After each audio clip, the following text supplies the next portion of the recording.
Follow my story until the very end. And please drop the city you're watching from in the comments below. I read every single one. The morning I found out what my daughter-in-law had been doing behind my back started like every other Saturday. I was in my kitchen in my robe. The coffee was just finishing brewing. And the cardinal that visits my backyard every morning was sitting on the fence post like he owned the place. I had my reading glasses on and a legal pad in front of me because I was going through my quarterly expenses the way I always do, slowly, carefully. The way my mother taught me and her mother taught her. I had worked 31 years as a registered nurse. I had earned every single dollar in my accounts. I knew exactly how much was there. That was the morning my phone rang, and everything I thought I knew about my family cracked right down the middle. Mom. It was my son, Daniel. His voice was tight in that way it gets when Victoria has put him up to something. I recognized it immediately. Victoria just called me. She said the bank flagged a transaction and your account is temporarily restricted. I set down my coffee cup very slowly. What transaction? I said. There was a pause. I could hear him breathing. She was trying to transfer funds to cover the closing costs, he said. For the house. I want you to understand something. I had never agreed to cover their closing costs. I had never been asked directly. What had happened 3 weeks earlier was that Victoria had sat across from me at my own dining room table, taken my hand, looked me in the eyes, and said that the mortgage company just needed a small bridge loan just temporarily, just until Daniel's bonus came through. She had smiled that particular smile of hers, the one that made me feel like refusing would make me a bad mother. I had not agreed, but I had not said no clearly enough. And apparently, in Victoria's mind, that was the same as yes. Daniel, I said. I never authorized any transfer. Another pause. Longer this time. Mom, you told her it was fine. I said I would think about it. She thought that meant yes. I looked out the window at the cardinal. He flew away. Let me go back to the beginning. Because this did not start with a house. It started the way these things always start, small. Reasonable. Hard to refuse. My husband, Robert, passed away 4 years ago after a long illness. He and I had been married 38 years. We had been careful people. We drove used cars. We took 1 vacation a year. We packed our lunches. When Robert passed, I had the house, paid off, and I had savings. Not a fortune, but enough. Enough that I did not need to worry. Enough that I could help, within reason, when my son needed it. Daniel is 35. He works in marketing for a mid-size company. He does well enough. He met Victoria at a work conference 6 years ago. She is 32, and as far as I have ever been able to tell, she does not like to work. She had a job when they met. She stopped working about 8 months into their marriage, citing stress. That was 4 years ago. She has not worked since. I want to be fair. I want to be charitable. I know being a homemaker is real work. But Victoria does not cook. She does not clean. Not the way Robert and I kept a house. They have a cleaning service that comes twice a week, which they pay for with a credit card that, for a time, was connected to an account that I helped fund. I am getting ahead of myself. It started with a medical bill. 14 months after their wedding, Daniel called me on a Tuesday evening and said they had an unexpected expense. Victoria had an emergency dental procedure, and the insurance only covered part of it. The bill was $2,200. He sounded genuinely embarrassed. He promised he would pay it back within 60 days when his project bonus cleared. I transferred the money the next morning. 60 days passed. Nothing.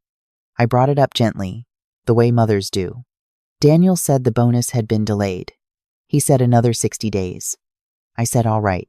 By month 5, I stopped mentioning it. I told myself it was a gift. I told myself that is what family does. 3 months later, Victoria called me herself for the first time. Not Daniel, Victoria. She said they were behind on rent because their landlord had raised it suddenly, and they had a gap. Just 2 months. Could I help cover it? She would have Daniel transfer it back as soon as things stabilized. The amount was $3,400. I said yes.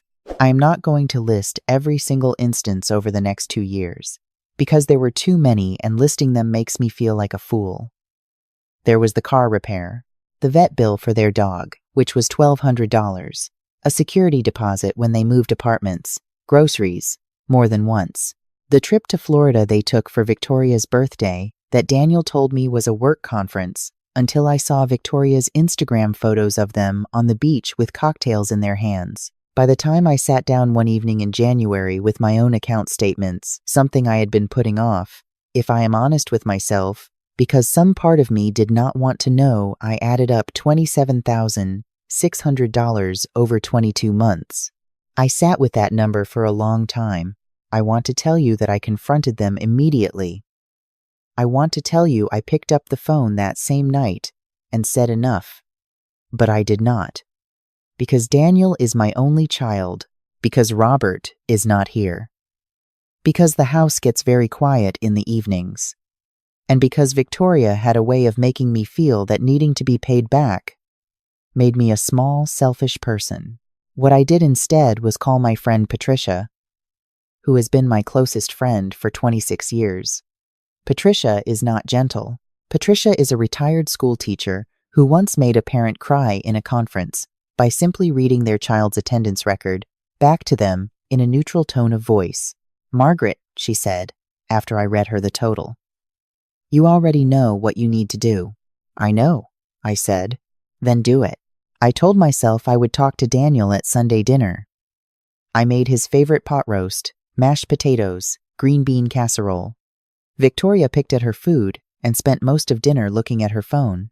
Daniel complimented the pot roast twice. I lost my nerve and talked about the weather instead. The following Tuesday, Daniel called again. He needed to talk to me about something important. Could he and Victoria come over Saturday morning? They arrived at 10.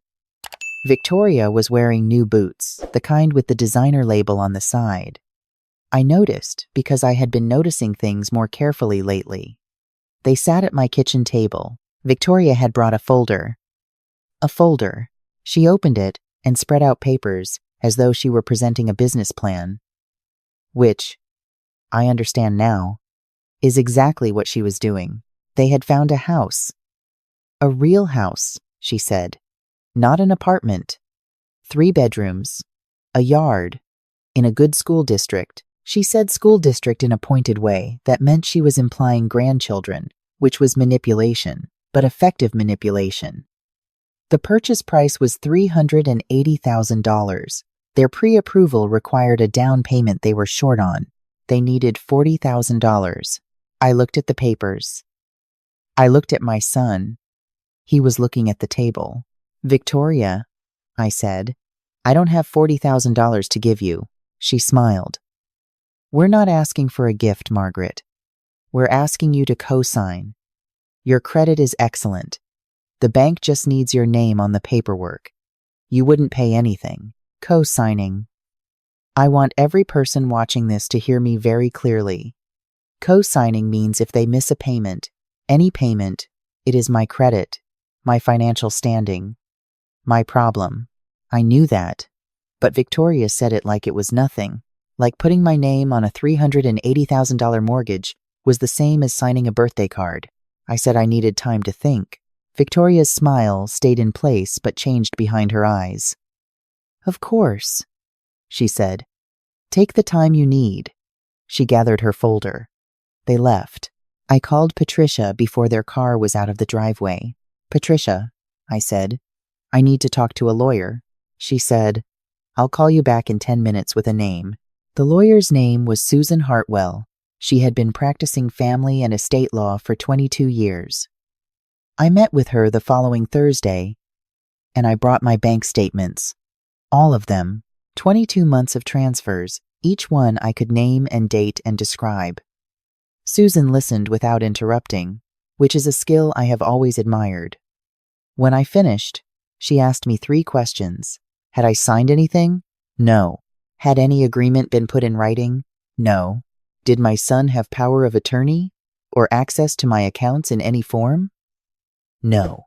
She told me clearly, "Do not co-sign."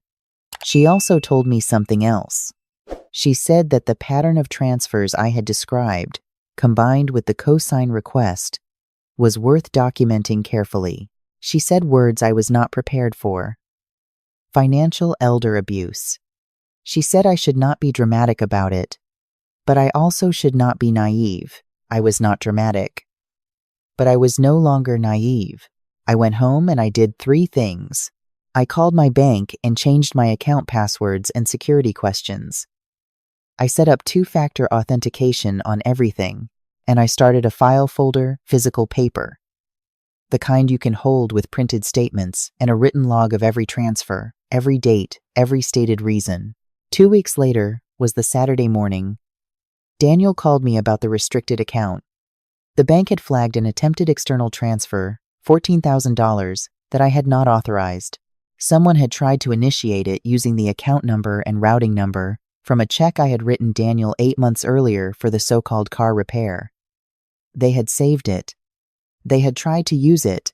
I hung up with Daniel. I called the bank. I was on the phone for 40 minutes.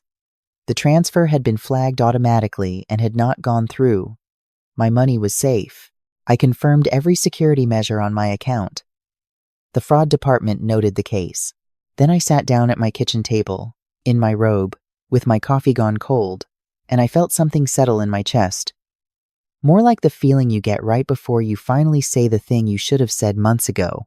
Daniel called back 11 minutes later. His voice was different this time. Less careful. "Mom, I don't understand why the bank is treating this like fraud.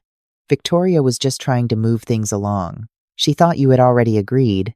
"Daniel," I said, "sit down. I need to tell you some things, and I need you to listen without talking." He said, "Okay. I have never authorized any transfer that I did not initiate myself. I have never agreed to co-sign your mortgage, and I have been keeping records for the past 2 years of every dollar that has left my account to help the 2 of you. It is $27,600. I would like to be paid back." Silence. "Mom, I am not finished. I have spoken with a lawyer. What happened this morning?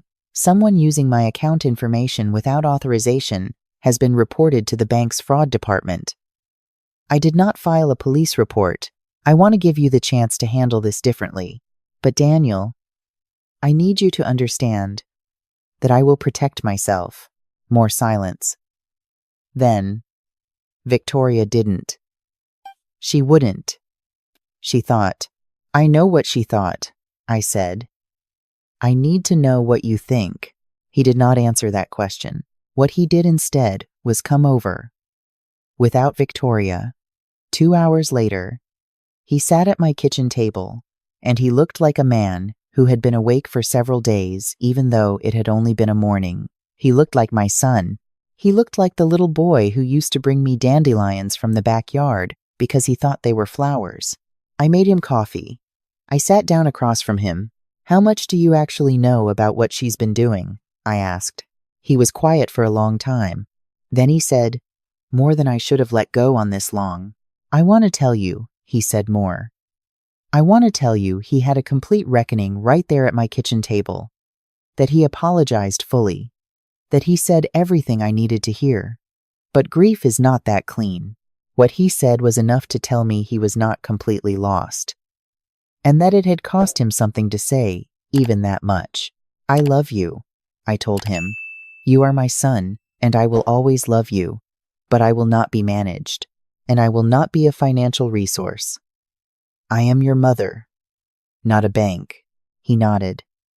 He drank his coffee. He cried a little, quietly, the way men who were raised not to cry do it, turned toward the window, jaw set, blinking too fast. He left, and I did not know what would happen next. I did not know if he would choose me, or choose the comfortable life that required borrowing from me to maintain. I did not know if my daughter-in-law would call, screaming, or would simply go cold. I did not know if I would lose my son. What happened over the next 6 weeks was not a movie. It was slow, and it was painful, and it was real. Victoria did call once, the day after. She was not screaming. She was worse than screaming. She was calm and logical, and she had an explanation for everything. The transfer attempt was a misunderstanding. She had just been trying to help facilitate what she believed was an agreed-upon arrangement. She said the word boundaries 4 times in a way that suggested I was the one who had violated them. She said she had only ever wanted what was best for their family. I let her finish. And then I said, "Victoria, I have documented records going back 22 months. I'm not interested in your explanation. I'm interested in a repayment plan." She was quiet for 3 seconds. That was the most honest 3 seconds of our entire relationship. "I'll have Daniel reach out," she said. Daniel did reach out. Through Susan Hartwell, who drafted a simple repayment agreement, $27,600, paid back in monthly installments over 18 months, no interest, which Susan advised against but which I insisted on.